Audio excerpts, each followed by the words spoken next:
Daniel Okafor had been kneeling beside the boiler room access panel for 11 minutes when Renata Voss found him and fired him in front of 43 people. The Birch Hollow Lodge had been built in 1924 on a granite shelf above a tidal cove in Midcoast, Maine, and Daniel had spent the last 6 years learning every pipe, valve and circuit breaker inside its walls. He was 39 years old, tall, with the kind of build that came from carrying ladders and toolboxes rather than gym equipment. Broad through the shoulders, lean everywhere else. His hair was cut close to his scalp and had started graying at the temples 2 years earlier, around the same time his wife died. He wore a navy flannel jacket over a gray work shirt with his name stitched above the pocket, steel-toe boots scuffed white at the heels, and a canvas utility belt with 11 tools he could identify by weight alone. He kept a small spiral notebook in his left breast pocket and wrote down every problem the building gave him, along with the date. On the morning of October the 14th, the problem was the backup transfer switch in the West Wing electrical panel, the same switch he had flagged in writing on September the 23rd, in a maintenance request that asked for $140 in replacement parts and an afternoon of his time. The request had gone to property manager Wendell Holloway, who had denied it in order to keep the September budget under projection ahead of a board review. Daniel had not argued. He had simply written the date in his notebook, under a line that read transfer switch, corroded, denied, revisit before winter, and gone back to his other work. He was revisiting it now because the lodge's great room was full of investors who had flown in from Boston and New York to watch Renata Voss present the second-round funding pitch for Lucent Wellness, the company she had built from a single rented office into a wellness technology brand with 11 employees and, if the morning went well, $8 million in fresh capital. Renata was 44, with a sharp blonde bob she trimmed herself between travel days, and she wore a cream blazer tailored close enough that she never had to think about whether it looked intentional. She spoke quickly, in complete sentences, the way people do when they have rehearsed something 40 times and are still afraid of the 41st. She was 11 minutes into her pitch, live-streamed to a board member in Singapore who could not make the trip, when the lights in the great room dimmed, flickered, and the projector screen went black. In the West Wing, 2 floors above the dining hall, a corroded valve gave way under pressure it had been holding for 3 years longer than it should have, and water began moving into a wall it was never meant to touch. Daniel heard the second alarm, the moisture sensor in the wall cavity, through his radio, and he was already moving toward the stairs when Holloway intercepted him in the hallway outside the great room, his face the color of wet plaster. "She wants to see you," Holloway said. "Now. In there." Daniel did not ask why. He had a theory, and the theory did not require him to ask anyone anything. He stepped into the great room with his toolbox still in his hand, past round tables of investors holding cooling cups of coffee, past a catering staff frozen mid-step near the kitchen doors, and Renata turned to him with the projector remote still clipped to her palm. "This is the 3rd system failure this quarter," she said, loud enough for the room, not just for him. "I was told the building was handled." "It is being handled," Daniel said. "Right now. There's water in the West Wing wall and I need 15 minutes to shut the line before it reaches the floor joists." 15 minutes. Renata's voice did not rise, but it tightened, the way a rope tightens right before it frays. "We don't have 15 minutes. We have a board watching from Singapore wondering why the building we are pitching as a flagship wellness retreat just lost power in the middle of a sentence about reliability." "I flagged the transfer switch in September," Daniel said. He did not raise his voice either. He simply said it, the way he wrote things in his notebook, as fact, not defense. "Requests on file with Mr. Holloway." Holloway, standing near the kitchen doors, said nothing at all. He looked at the floor. Renata looked at Daniel for 3 seconds, and in those 3 seconds something in her face closed, the way a door closes when a person decides they cannot afford, in front of an audience, to consider that the fault might not be in front of them. "You're done here," she said. "Today. I'll have HR send your final pay." The room was quiet enough that everyone heard it. A woman near the back lowered her coffee cup without drinking from it. A man in a gray suit glanced at his phone screen, as if checking whether the Singapore feed was still recording. Daniel did not argue. He set his toolbox down, opened it, and took out a folded sheet of paper, a printed copy of the September 23rd maintenance request, the one with Holloway's denial stamped in red at the bottom. He did not hand it to Renata. He did not show it to the room. He folded it twice, the same way he folded it the day he printed it, and put it in his breast pocket beside his notebook. Then he picked his toolbox back up, walked past Holloway without looking at him, and went to go shut the water line because the building did not care that he had just been fired, and the wall did not care either, and somebody had to stop the water before it reached the floor joist. He worked for 40 minutes after that, alone, in a wing of the building that no longer employed him, because leaving a flooding wall to rot was not a kind of person he knew how to be. When he was done, he left his keycard on Holloway's desk and drove home through a sky that had gone the color of a bruise, the first edge of a nor'easter moving in off the Atlantic, 3 days ahead of schedule according to the radio. His daughter Maya was 8 years old, with dark curly hair her grandmother braided into 2 puffs every Sunday night, and a gap where her right front tooth had been for the last 6 weeks. She had her mother's narrow wrists and a habit, formed sometime in the year after her mother died, of carrying a small ceramic robin in her coat pocket, chipped along one wing, painted in a blue so faded it looked gray in most light, and setting it on her windowsill every night facing the bedroom door. "So it can see who's coming home," she had told Daniel once when he asked. Her mother, Adiz, had bought the robin at a flea market in Portland the year they got married, and used to say, half joking, that the tide always brings somebody home eventually, you just had to leave a light on for them. She died 2 years earlier from complications after Maya's birth that had gone undetected for years and finally caught up with her all at once, on a Tuesday in March in a hospital 40 minutes from their house. Daniel did not talk about it much. He kept her wedding ring in his sock drawer and Maya's robin on the windowsill and tried, most days, to be the kind of steady that a child could set her clock by. That evening he told Maya he no longer worked at the lodge. She was at the kitchen table doing long division, her tongue pressed against the gap in her teeth in concentration, and she looked up without much alarm, because she had not yet learned that grown-up jobs disappearing was supposed to be frightening. "Did you do something wrong?" she asked. "No," Daniel said. "Somebody else made a mistake and decided it was mine." Maya considered this with the seriousness she gave most things. "Are you going to tell them?" "I told them," Daniel said. "They didn't want to hear it today." "Will they want to hear it tomorrow?" Daniel almost smiled. "Maybe not tomorrow," he said. "Eat your dinner." That night, after Maya was asleep with the robin facing the door, Daniel sat at the kitchen table with the folded maintenance request in front of him and a beer he did not finish, and listened to the wind start picking up outside, rattling the loose gutter on the north side of the house that he had been meaning to fix for 3 weeks and for the first time in 6 years, had no employer's tools to fix it with. He told himself it didn't matter. He had savings for 2 months, maybe 3 if he was careful. He would find work. The valve was shut. The wall would dry. It was not his building anymore, and that was, in its own cold way, a kind of relief. He did not know, lying awake at 11 that night listening to the wind climb, that the storm tracking up the coast had already shifted 12 miles west of its forecast path, and that by morning it would be sitting directly over Birch Hollow Cove. The call came at 6:40 the next morning, while Daniel was making coffee and Maya was still asleep.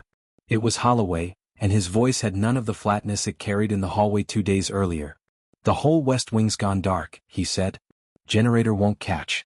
We've got 9 guests still on property because the coastal road washed out at the Pelham Bridge around 2 a.m., nobody's getting out until the county clears it, and it's 28 degrees in some of these rooms. I called every electrician between here and Rockland. 2 said they couldn't get past the water on Route 1. 1 hasn't called back." "You called the wrong electricians," Daniel said. "It's not the generator. It's the transfer switch I told you about in September." "I know," Holloway said, and there was something in the admission, small and unwilling, that Daniel had not heard from him before. "I know it's the switch. I should have signed off on it. I'm not asking you to forgive that. I'm asking you to come fix it, because there's a 9-year-old in room 12 with asthma and her mother's about out of her mind, and there's nobody else who knows this building like you do." Daniel looked out the kitchen window at the rain coming sideways, at the gutter he hadn't fixed bending further under the weight of water it wasn't built to hold, and thought about the fact that the woman who fired him 2 days ago now needed him more than she had ever needed anyone, and didn't know it yet, or maybe did, and that was worse. "I don't have a sitter," he said. "Storm's got the roads bad enough. Maya's school already called a delay." "Bring her," Holloway said. "Whatever you need.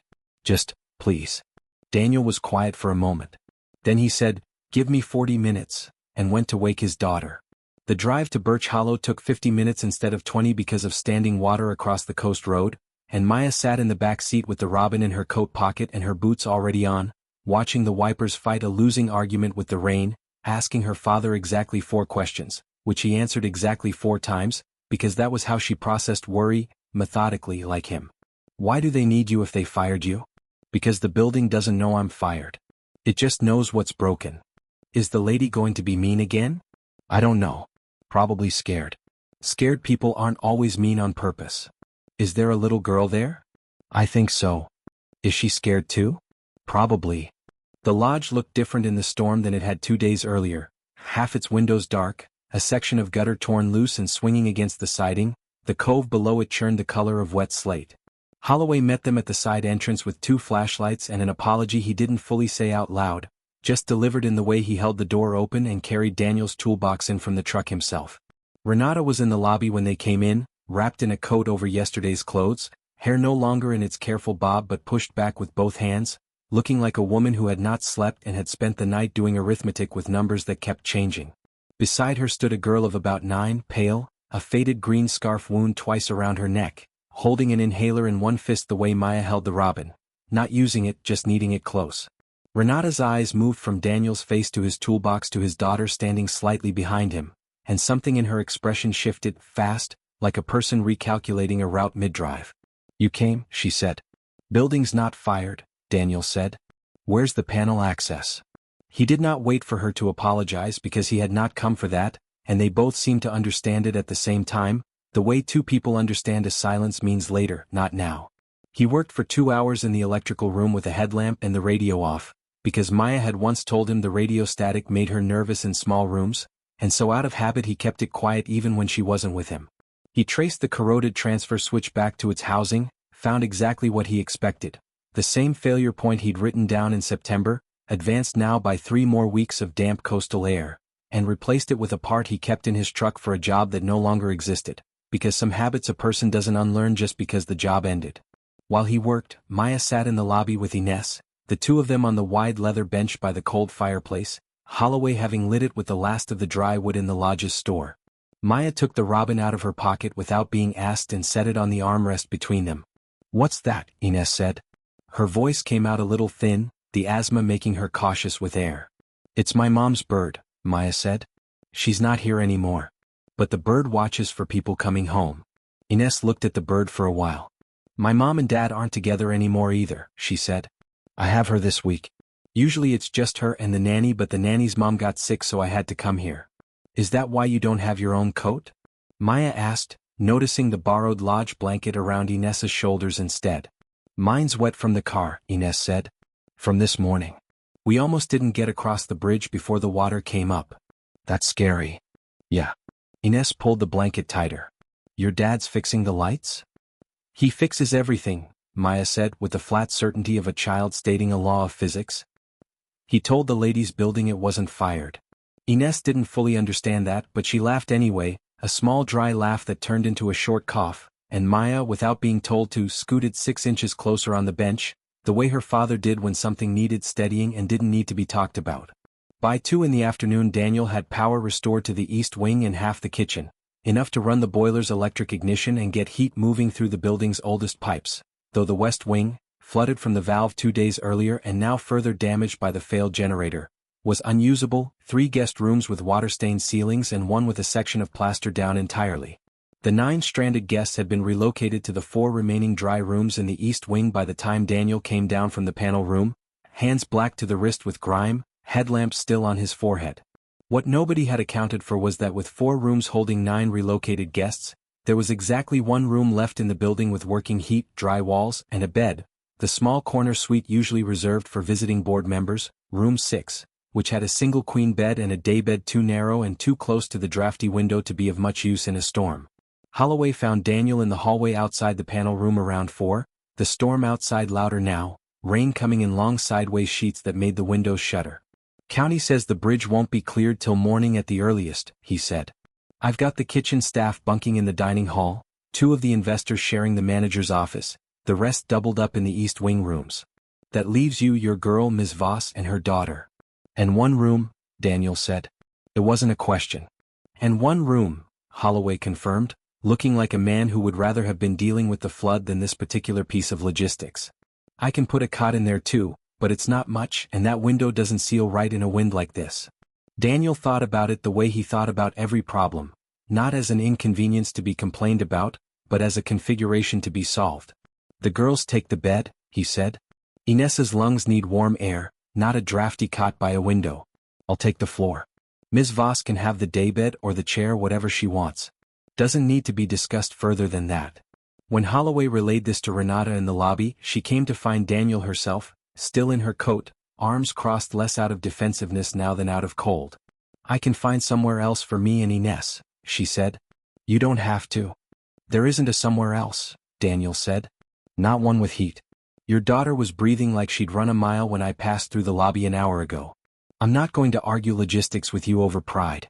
Mine or yours." Renata looked at him for a long moment, the kind of look that contained an apology she still hadn't said out loud, and then looked past him down the hall, to where the two girls sat together on the leather bench, Maya's robin now resting in Ines's open palm while Maya explained, very seriously, that you had to point its beak toward the door or it wouldn't work. "All right," Renata said. Room 6 held heat reasonably well once Daniel sealed the window gap with a strip of weather stripping he'd had in his truck since spring, and by 7 that evening the four of them had eaten dinner sent up from the dining hall. Soup, bread, the kind of meal that asks nothing of anyone, and the two girls were in the bed, propped on pillows, the robin on the nightstand between them facing the door out of long habit. The adults did not speak much. Renata sat in the room's one upholstered chair with a blanket over her knees, going through emails on a phone with 11% battery, refreshing a feed that told her nothing new, because the board call that mattered had already happened in absence. The investors who'd flown and had left for the airport before the storm hit, and whatever they'd decided without her watching. Daniel sat on the floor near the radiator with his back against the wall, his notebook out, writing the day's date and a short list. Transfer switch, replaced. West wing drywall, 3 rooms EST cost. Generator, secondary check needed in spring. He wrote it the way he always did, regardless of who employed him to write it. "You don't have to keep doing that," Renata said, watching him from the chair. "Cataloging the building's problems. It's not your job anymore." "Habit," Daniel said, not looking up. "Besides, somebody should have a record of what's wrong here, even if it's not me who fixes it next time." Renata was quiet for a moment. "I read your file this morning," she said, "while you were in the panel room. Holloway finally pulled the maintenance request, the one from September. It's all there. Date, cost estimate, his denial, signed." Daniel did not respond right away. He closed his notebook. "I should have asked before I said anything in that room," Renata said. "I didn't. I looked for the fastest place to put the blame because 40 people were watching and a board member was on a screen and I panicked, and panicking in front of an audience felt like something I could survive if I moved fast enough. I'm not telling you that to be forgiven tonight. I just didn't want to fall asleep in the same room as you without having said it once out loud where you could hear it." Daniel looked at her for a moment. Maya, half asleep already, murmured something to Ines about the robin needing its beak adjusted, and Ines mumbled back something that wasn't quite words, and both girls drifted under within a minute of each other, the storm outside continuing its long argument with the windows. "All right," Daniel said. It was, for the moment, all he had to give, and Renata did not ask for more than that. Sometime after midnight, the wind reached its hardest point of the night, hard enough that the lights flickered once, briefly, and both girls stirred. Ines's breathing changed, not severe but tighter, the cold draft from the resealed window apparently not quite enough, the storm's pressure shift doing something to her lungs that the room couldn't fully account for. She sat up coughing, small and frightened in the dark, and Renata was out of the chair in a second, but it was Daniel, already moving toward the bed from the floor, who reached the lamp first and turned it low rather than bright, the way he'd learned to do for Maya during the year after Adiz died, when sudden brightness made things worse, not better. "Sit up slow," he said to Ines, calm, no urgency in his voice even though his hands moved fast, propping pillows higher behind her back to open her chest. "In through the nose for counts, out through the mouth 6. Your mom's right here." Renata knelt by the bed with the inhaler already shaken and ready, and between the two of them, her hand steady on Ines's back, his voice steady in the room, the coughing eased inside 2 minutes, the breathing evening out, Maya watching wide-eyed from the other side of the bed but not afraid, because her father's voice had not changed at all, and a child can usually tell the difference between an adult who is calm because nothing is wrong and an adult who is calm on purpose and trusts the second kind more. When Ines settled again, eyes heavy, Renata stayed kneeling by the bed a moment longer than necessary, one hand still resting near her daughter's, and Daniel, instead of going back to the floor and the cold draft near the radiator, sat down on the edge of the bed near Maya, who had already turned and tucked herself against his side without waking. Renata, after a moment, did the same on her side, near Ines, not lying down fully, just resting against the headboard with her daughter's hand loosely in hers. For the rest of that night, the four of them stayed that way, 2 girls in the middle, the adults flanking the edges of the one warm bed in a cold building, Not for any reason that needed naming, just because it was the only configuration that kept everyone breathing easy until morning, and neither adult moved again until the gray light came up over the cove. The storm broke around 7. By 8, the county had cleared a single lane across the Pelham Bridge, and by 9, Holloway was standing in the lobby with a soaked cardboard banker's box pulled from the flooded supply closet, the one that held 3 years of paper maintenance records nobody had thought worth digitizing. He found Daniel in the dining hall eating toast with Maya, and set the box on the table between them without a word, the September folder on top, water-stained but legible, Holloway's own denial signature visible in faded ink beside the cost estimate. "I want this in front of the board," Holloway said. "Not buried. I should have signed off in September. I didn't because I was scared of one bad budget line in front of people who don't fix anything themselves. That's on me, not him." By 10, with the bridge open and 3 of the investors choosing to drive back rather than wait for a flight, Renata called everyone still on property, staff, the 2 remaining guests, Holloway, into the great room, the same room she had fired Daniel in 2 days earlier. Daniel stood near the back with Maya's hand in his, not because he needed to be there, but because Holloway had asked him to come, and because some things are easier to hear standing in the place they happened. Renata did not read from notes. 2 days ago in this room I told a man he was finished here because a system failed during the worst possible 10 minutes of my year, she said. I didn't ask why it failed. I didn't check the record before I spoke. I found a fast target because it felt better than the alternative, which was admitting the company I'm asking you to invest in cut $140 from a maintenance budget and nearly lost 3 rooms and possibly worse to a coastal storm that any of you could have read about a week in advance. Daniel Okafor flagged this exact failure in writing 5 weeks before it happened. I let him take the weight of a decision that was mine and Mr. Holloway's to own. I'm not telling you this for him. He didn't ask for it. I'm telling you because if I'm willing to build a company on people's trust, I have to be willing to stand in the room where I broke it and say so plainly. She looked across the room, found Daniel near the back, and the look held no performance in it at all. I'd like to ask you to come back, she said. Not as a favor and not because the timing is convenient. Because you were right and I should have listened the first time, and I'm trying to be the kind of person who listens the second. Daniel did not answer right away. He felt Maya's hand small and steady in his, and thought about the gutter still unfixed at home, the notebook in his pocket already half full of dates that hadn't asked anyone's permission to happen, and about a building that, fired or not, he had never really stopped taking care of. I'll think about it, he said, which was true, and which was also, both of them understood, close enough to a yes that nobody in the room needed it spelled out further. They left an hour later, once the road was confirmed clear both directions. Ines came out to the front steps wrapped in her own coat, dry now, the green scarf back around her neck, and pressed something small into Maya's hand before the car doors closed. A single button from her coat, sea glass blue, slightly chipped at one edge, the kind of small object a child decides without much explanation, is worth giving away. For the bird? Ines said. So it's not by itself when you're not looking at it. Maya turned it over in her palm the whole drive home, and that evening, once dinner was done and the gap in her teeth had been brushed around carefully and the house had gone quiet except for the last drip of rain off the fixed gutter, she set the robin on her windowsill facing the door, the way she always did, and placed the blue button beside it, leaning against the bird's chipped wing.